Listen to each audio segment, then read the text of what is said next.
नेपालीहरूको ठूलो पर्व तिहार, मधेसमा मनाइने छठ र नेवारी समुदायमा विशेष महत्त्व राख्ने नेपाल सम्वत आपसी भाइचारा अभिवृद्धिका कारक बनुन्।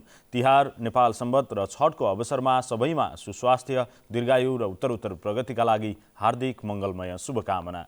नमस्कार। प्रदेश सभा सचिवालय लुम्बिनी प्रदेश संघको सहकार्यमा एनटिभी कोहलपुरले तयार पारेको साप्ताहिक कार्यक्रम प्रदेश सभा परिधिमा तपाईलाई हार्दिक स्वागत छ। म पुरुषोत्तम सापकोटा। कार्यक्रम प्रदेश सभा परिधि एनटिभी कोहलपुरबाट हरेक शुक्रबार साँझ 7:30 बजे र पुनः प्रसारण शनिबार बिहान 9:30 बजेदेखि हुने गर्दछ। हामी यस कार्यक्रममा लुम्बिनी प्रदेश सभाका गतिविधि, प्रदेश सभा सचिवालयका गतिविधि, विषयगत समितिका गतिविधिहरू प्रस्तुत गर्दछौँ। त्यसैगरी कानुन निर्माण प्रक्रियाका बारे जानकारी, प्रदेश सभासँग सम्बन्धित जनताबाट प्राप्त हुने गुनासाहरूका सन्दर्भमा प्रदेश सभा सदस्यहरूसँगको कुराकानी पनि कार्यक्रममा प्रस्तुत गर्ने गरेका छौँ।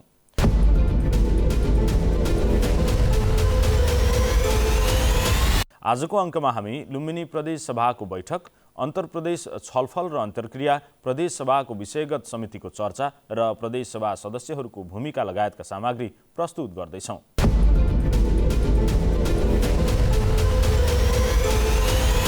कार्यक्रमको सुरुमा प्रदेश सभा बैठक सम्बन्धी प्रसङ्ग। लुम्बिनी प्रदेश सभामा विपक्षीको विरोध कायम छ।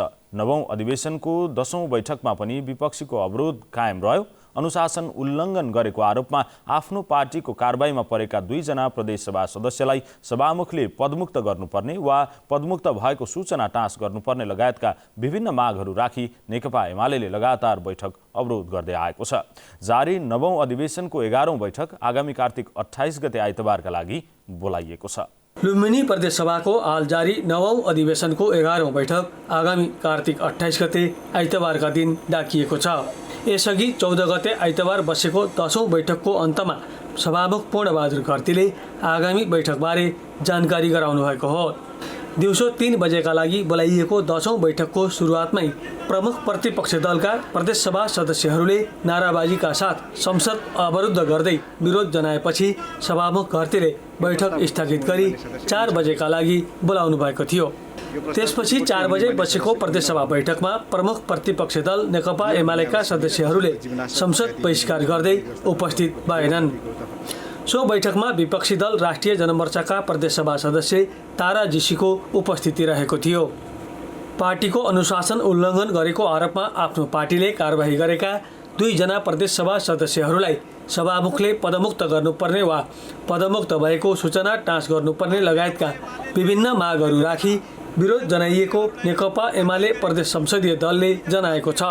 यसकारण जबसम्म ती 2 जना मान्य सांसदहरूलाई कारबाही हुँदैन तबसम्म हाम्रो आन्दोलन जारी रहन्छ। हामीले यो सदन चल्न दिँदैनौँ। सभामुख महोदय, आफ्ना मागहरू पूरा नभएसम्म संसद अवरुद्ध गरिरहने जिकिर गर्दै प्रमुख प्रतिपक्ष दल नेकपा एमालेका प्रदेश सभा सदस्यहरूले नाराबाजी, संसद अवरुद्ध र बहिष्कारको नीति कायमै राख्ने प्रदेश सभा सदस्य डाक्टर कृष्ण प्रसाद नेउपानेले बताउनु भएको छ।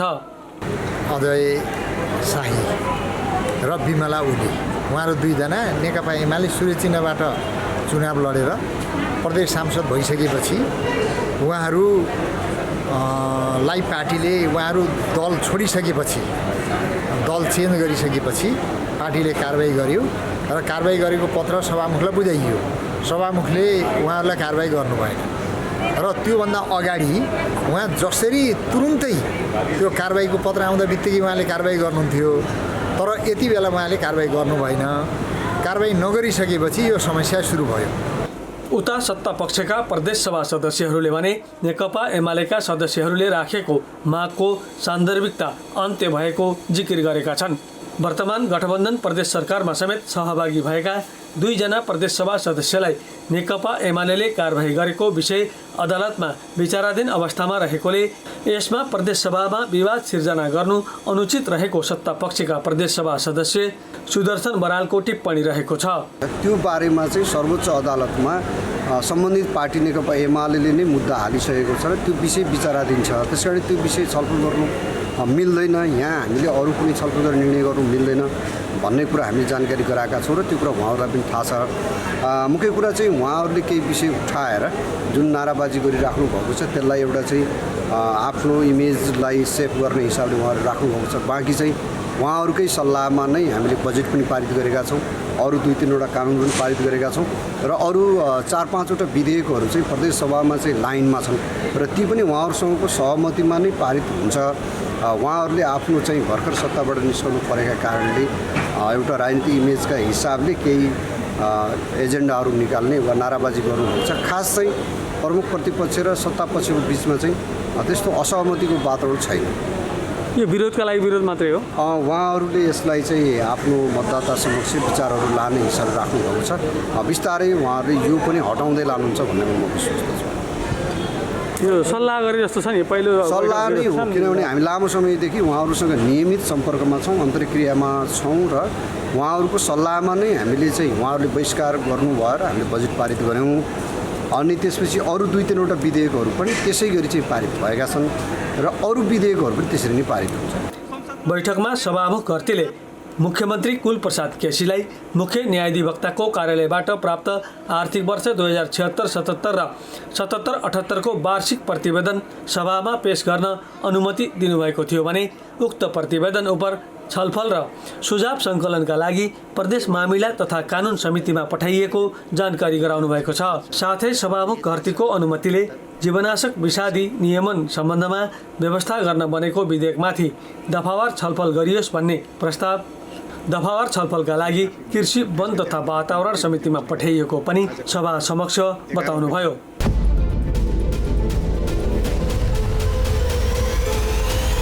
लुम्बिनी प्रदेश सभा र गण्डकी प्रदेश सभाका पदाधिकारीहरू बीच अनुभव आदान प्रदान, छलफल तथा अन्तर्क्रिया भएको छ।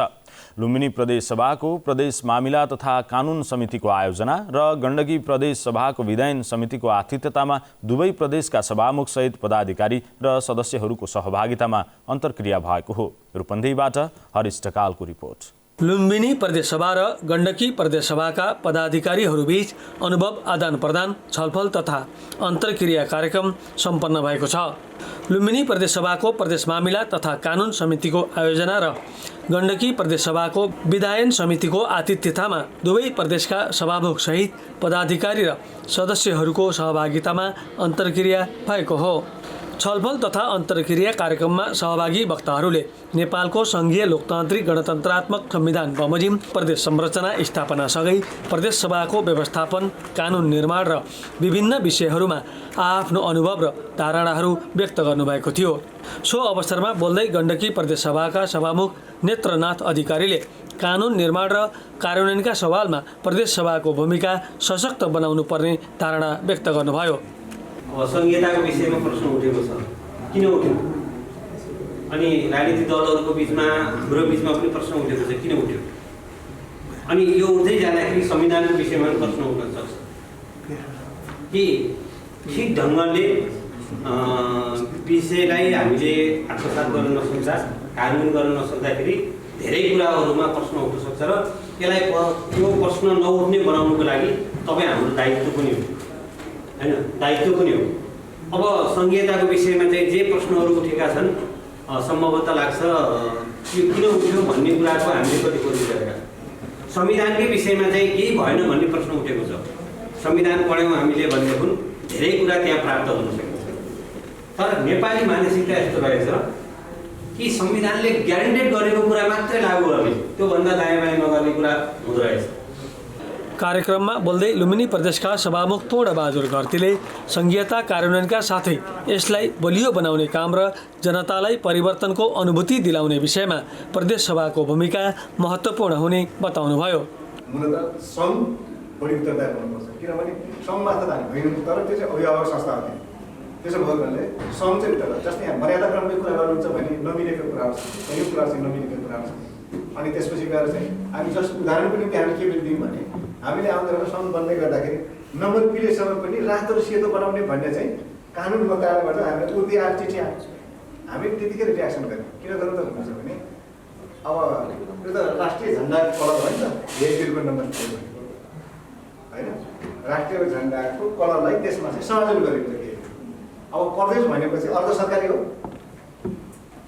रातो र सेतो, सेतो चाहिँ सरकारी, रातो चाहिँ प्राइभेट। अनि अर्ध सरकारी रातो र सेतो भन्ने चाहिँ हामीले पालना नै गरेनौँ, अब गर्ने त कोही राख्नु भएको छ, अब गण्डकी गर्नुभयो भने मलाई थाहा छैन, कतिले गरेन। 1 नम्बर प्रदेशको प्रदेश प्रमुखलाई नै ट्राफिकले रोकेछ, सेतो र रातो पिरो लगाएर झन् हल्लाउँदा आउनु भएछ, रोकेछ। सो अवसरमा उपसभामुख कृष्ण थारूले जनताले अपनत्व महसुस गर्ने प्रकारले प्रदेश सभाले आफ्नो भूमिका बढाउनु पर्ने बताउनुभयो। हिसाबले यो आज छलफल भइरहेको छ, धेरै खुसी लागेको छ र तपाईँहरूलाई गण्डकी प्रदेशका सम्पूर्ण टिमलाई लुम्बिनी प्रदेशमा हार्दिक स्वागत गर्न चाहन्छु। सो अवसरमा गण्डकी प्रदेशका विधायन समितिका सभापति विष्णु प्रसाद लामिछाने, लुम्बिनी प्रदेश मामिला तथा कानुन समितिका सभापति दामा कुमारी शर्मा, लुम्बिनी प्रदेश सभा सचिव दुर्लभ कुमार पुन मगर लगायतले प्रदेश सभाको भूमिका र कानुन निर्माणका सवालमा उत्पन्न समस्या र समाधानका उपायहरूबारे चर्चा गर्नुभएको थियो। हामी एउटै विधि एउटै प्रक्रियाबाट अगाडि बढेका छौँ भन्ने नै देखिन्छ। सबैले चाहिँ सरकारवालाहरूसँग छलफल गर्ने, समितिभित्र आएका संशोधनहरूलाई गम्भीरतापूर्वक छलफल गर्नेदेखि लिएर कसरी हुन्छ बन्ने कानुनहरू पूर्ण बनुन्, परिपक्व बनुन् र त्यसको कार्यान्वयन पनि होस् भन्ने अपेक्षा चाहिँ हामी सबैको साझा नै देखिन्छ। तर प्रदेशको संरचना आफैमा नयाँ संरचना, संहिताको अभ्यास आफैमा नयाँ अभ्यास, जसको कारणले आम जनमानसमा चाहिँ यसलाई त्यति धेरै अब ओन गर्न नसकिरहेको, अपनत्व फिल गर्न नसकिरहेको, पचाउन नसकिरहेको जस्तो देखिन्छ। तर जनसङ्ख्याको हिसाबले, यहाँको समुदायगत मनोविज्ञानका हिसाबले अत्यधिक बहुमत नै संहिताको पक्षधर हो भन्ने लाग्छ नेपाली जनमत। पारित भएका 66वटा विधेयकमध्ये संहितालाई लागू गर्ने सवालमा प्रदेश लोकसेवा आयोगको गठन, काम, कर्तव्य र अधिकार सम्बन्धमा व्यवस्था गर्न परेको विधेयक नै महत्त्वपूर्ण हो भन्ने मलाई लाग्छ। यो 2076 साल वैशाख 22 गते पारित भई 2076 साल जेठ 21 गते प्रमाणीकरण भयो। कार्यक्रममा प्रदेशसभा सदस्यहरू रमा अर्याल, भुवनेश्वर चौधरी, उपसचिव विमला पौडेल लगायतले प्रदेशसभा विषयगत समिति र कानुन निर्माण लगायतका विषयमा बोल्नुभएको थियो।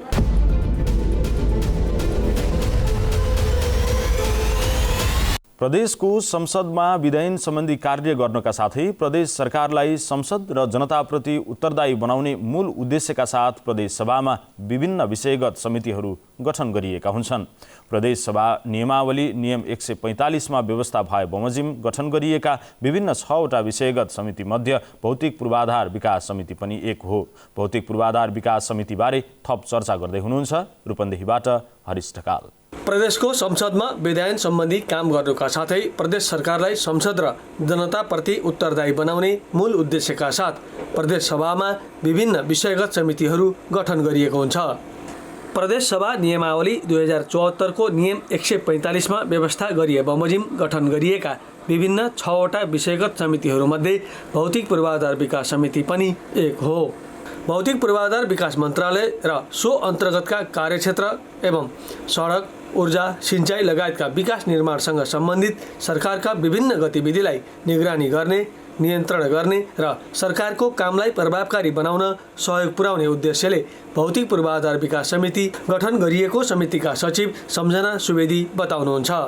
प्रदेश सभाका विभिन्न विषयगत समितिहरूमध्येको एउटा महत्त्वपूर्ण विषयगत समिति हो र हाम्रो नियमावलीको नियम 145 ले चाहिँ विभिन्न विषयगत समितिहरू गठन गर्न सक्ने व्यवस्था गरेको छ र त्यो व्यवस्था बमोजिम चाहिँ भौतिक पूर्वाधार विकास समिति पनि गठन भएको छ र यो समितिले विशेष गरेर भौतिक पूर्वाधार विकास मन्त्रालय र यस अन्तर्गतको कार्यक्षेत्र लगायत ऊर्जा, विद्युत, सिंचाई, खानेपानी जस्ता क्षेत्रसँग सम्बन्धित विषयमा केन्द्रित भएर काम गर्छ र समितिको हैसियतले यसले गर्ने मुख्य कामहरू भनेको चाहिँ जस्तो कानुन निर्माण गर्ने, विधायन सम्बन्धी काम गर्छ, संसदीय सरकारका काम कारबाहीहरूको निगरानी गर्ने, नियन्त्रण गर्ने, निर्देशन दिने र सरकारको समग्र कामलाई चाहिँ प्रभावकारी बनाउने र सरकारलाई जनताप्रति र संसदप्रति जवाबदेही बनाउने सन्दर्भमा विभिन्न विषयगत समितिहरूमध्ये भौतिक पूर्वाधार विकास समितिले आफ्नो क्षेत्रसँग सम्बन्धित रहेर काम गर्दै आइराखेको अवस्था छ। सचिव सुवेदीका अनुसार भौतिक पूर्वाधार विकास समितिले सरकारका काम कारबाहीको अनुगमन गर्ने, संसदमा कानुन निर्माण लगायतका विधायन सम्बन्धी कार्य सम्पादन गर्ने र कानुन कार्यान्वयनका लागि सम्बन्धित निकायलाई निर्देशन समेत दिने कार्यहरू गर्दछ।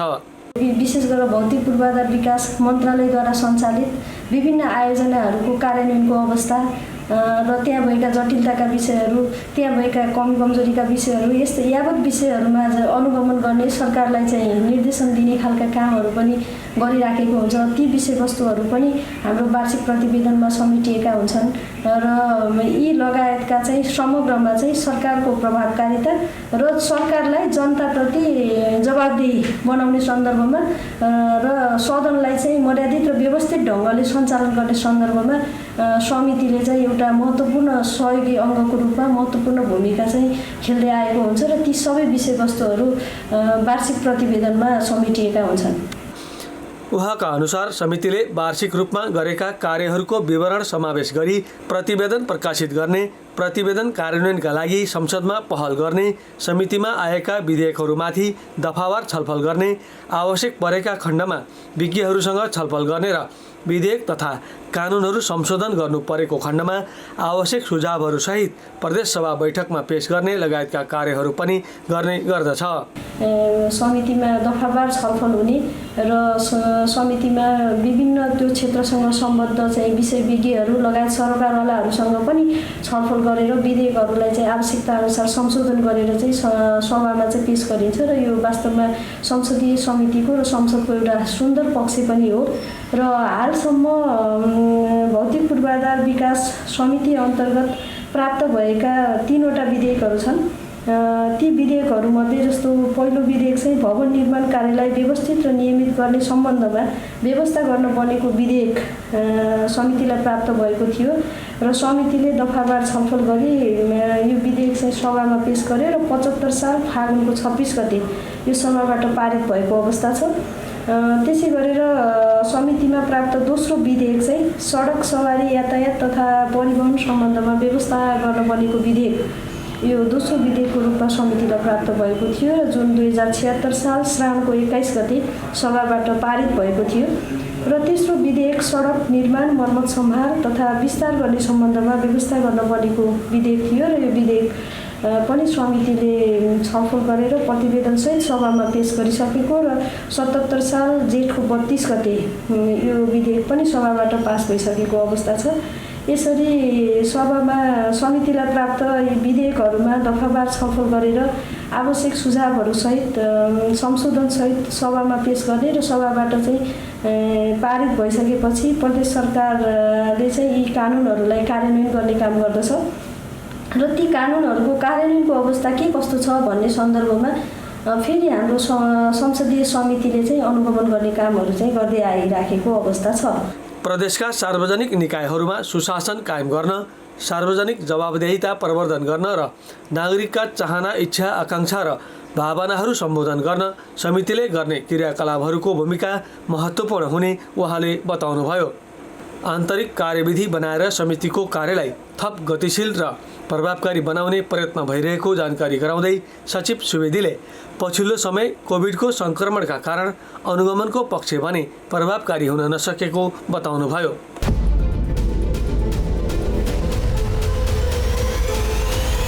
करिब 4 वर्ष अघि निर्वाचित भएपछि खास गरी प्रदेशसभा सदस्यहरूले आफ्नो जिल्ला र निर्वाचन क्षेत्रमा विकास निर्माण र प्रदेशसभामा कानुन निर्माण लगायतका विषयमा महत्त्वपूर्ण भूमिका निर्वाह गरिरहनु भएको छ। प्रदेशको नयाँ संरचनामा निर्वाचित भई कार्य आरम्भ गर्दा केही चुनौतीहरू भने पक्कै थिए। थप सामग्री हरिश ढकालबाट। लुम्बिनी प्रदेशसभाका सदस्यहरूले आम प्रदेशवासी जनताको हित र प्रदेशको विकासका लागि आफूले आवाज उठाउने गरेको बताउनु भएको छ। प्रदेशसभामा निर्वाचित भएर आएपछि सडक यातायात, शिक्षा, स्वास्थ्य, खानेपानी लगायतका भौतिक पूर्वाधार विकास र अन्य सामाजिक विकास निर्माण र प्रदेशसभामा कानुन निर्माण लगायतका विषयमा आफूले महत्त्वपूर्ण भूमिका खेलेको बताउनु भएको छ। कानुन निर्माण गर्ने सन्दर्भमा हाम्रो प्रदेशमा हामीले चाहिँ सबै दलहरूको बिचमा चाहिँ एकता कायम गर्न सफल भएका छौँ। कानुन निर्माण गर्ने सन्दर्भमा चाहिँ अहिलेसम्म कुनै विषयमा दलहरूको बिचमा असमझदारी, दलहरूको बिचमा चाहिँ त्यस्ता समस्याहरू चाहिँ सिर्जना भएका छैनन् र चाहिँ कानुन बनाउने सन्दर्भमा हामीले चाहिँ प्रदेश सरकार सञ्चालन गर्नको निम्ति आवश्यक कानुनहरू निर्माण गर्ने कुरामा सरकारसँग समन्वय गर्ने र प्रदेश सभामा आएका चाहिँ विधेयकहरूलाई चाहिँ एउटा व्यवस्थित गरेर चाहिँ अगाडि लैजाने सन्दर्भमा मैले भूमिका निर्वाह गरेको छु र ठ्याक्कै मेरो निर्वाचित भएको निर्वाचन क्षेत्रको विकास निर्माणको आधारमा भन्नुपर्दाखेरि जस्तै अब घर घरमा धारा बनेका थियौँ करिब करिब म निर्वाचित भएको निर्वाचन क्षेत्रमा सबै गाउँ गाउँमा शुद्ध खानेपानी घर घरमा पुग्ने अन्तिम चरणमा पुगिसकेको छ र कतिपय ठाउँमा उद्घाटन पनि भइसकेको अवस्था छ र यसको सँगसँगै भौतिक पूर्वाधारतिर हेर्नु पर्दाखेरि बाटाघाटाहरू पनि निर्माण भइरहेकै छन्। करिब 4 वर्ष अघि आफूले निर्वाचित भएर आएपछि खास गरी आफ्नो जिल्ला र निर्वाचन क्षेत्रमा विकास निर्माण र प्रदेश सभामा कानुन निर्माण लगायतका विषयमा महत्त्वपूर्ण भूमिका खेलेको उहाँहरूले बताउनु भएको छ। निर्वाचनका बेला मतदाता समक्ष जाहेर गरेका प्रतिबद्धताहरू पूरा गर्न आफू दत्तचित्त भएर लागि परेको उहाँहरूको भनाइ छ। विषयगत समितिमा पनि आफ्नो उपस्थिति प्रभावकारी रहेको दावी प्रदेश सभा सदस्यहरूले गर्नुभएको छ। यो निर्वाचनको लागि जुन प्रतिबद्धता खास गरेर घोषणापत्र जुन स्थानीय घोषणापत्र हुन्छ मेरो निर्वाचन क्षेत्रमा मैले यो गर्छु भन्ने जति पनि लेखेको थिएँ ती सबै कामहरू अहिले कार्यान्वयनको चरणमा छन्। केही मात्रै कम्प्लिट भएका छन् र केही कार्यान्वयनको चरणमा छन्। कार्यान्वयनको चरणमा यस कारणले छन् कि जस्तै अब बाटोको सुरुवात त भयो। बाटो त अब तपाईँको 20 किलोमिटर 30 किलोमिटरका बाटाहरू पनि छन्। रिङ रोडहरू अब ठुलै रिङ रोडको कुरा गर्नुहुन्छ भने लगभग 20-22 किलोमिटरका रिङ रोडहरू छन्। त्यसका अब केही भागहरू अब कम्प्लिट पनि भइसकेका छन् तर त्यति कम्प्लिट हुँदैन, पुरै कम्प्लिट भयो भन्न मिल्दैन। त्यस भएको हुनाले ती कार्यान्वयनको चरणमा छन्।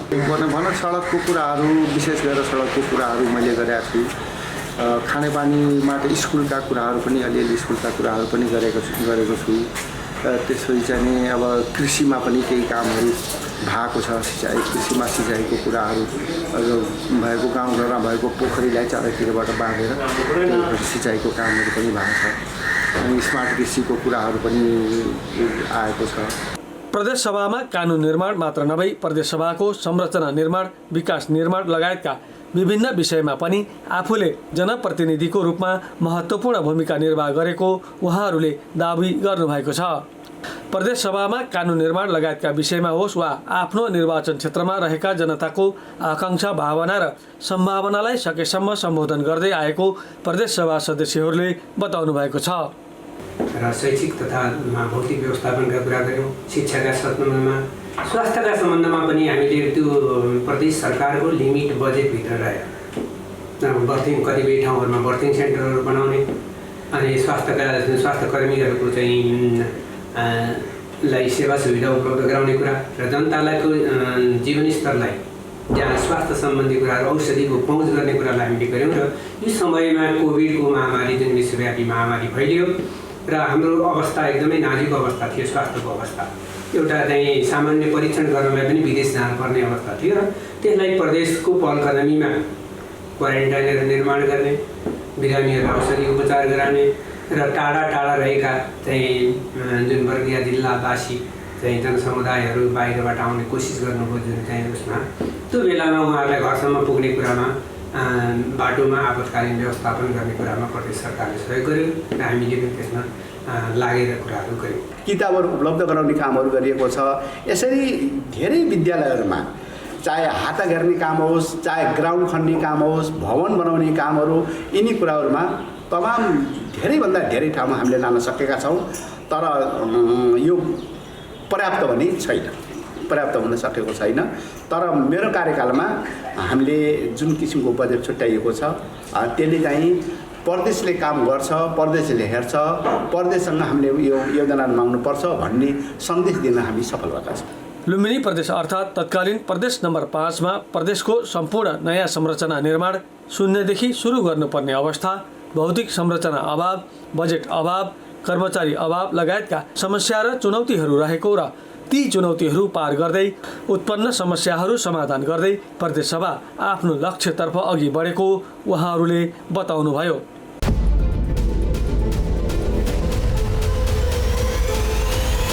यी विविध सामग्रीसँगै प्रदेशसभा सचिवालय लुम्बिनी प्रदेशसँगको सहकार्यमा एनटिभी कोहलपुरले तयार पारेको साप्ताहिक कार्यक्रम प्रदेशसभा परिधि यति नै। प्रदेशसभासँग सम्बन्धित गुनासाहरू, कानुन निर्माण बारेको कौतूहलता र समग्र कार्यक्रमबारे तपाईँका केही सल्लाह सुझाव भए प्रदेशसभा परिधि @gmail.com अथवा फेसबुक लाइभ भइरहेको पेजमा म्यासेज छोड्न सक्नुहुनेछ। आगामी अङ्कमा हामी ती कौतूहलता मेटाउने प्रयास गर्नेछौँ। कोरोनाको जोखिम पूर्ण रूपमा कम भइ नसकेकाले स्वास्थ्य सम्बन्धी मापदण्डहरूलाई कडाइका साथ पालना गरौँ, संक्रमणबाट आफू बचौँ र अरूलाई पनि बचाउँ। अर्को साता फेरि भेटौँला। हामी सबैलाई बिदा दिनुहोस्। नमस्कार।